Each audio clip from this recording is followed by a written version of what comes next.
ओम विघ्नेश्वराय वरदाय सूर्यप्रियाय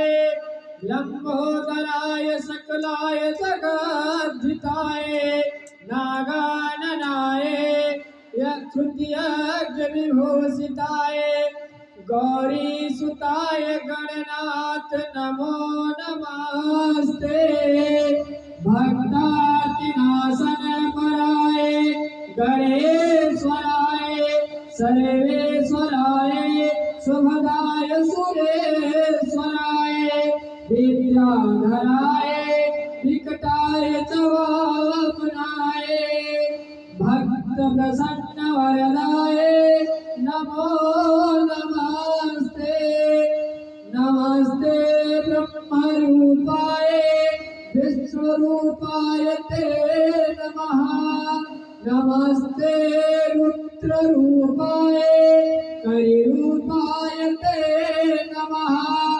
विश्वरूप स्वरूपाय नमस्ते ब्रह्मचारिणे भक्तप्रियाय ते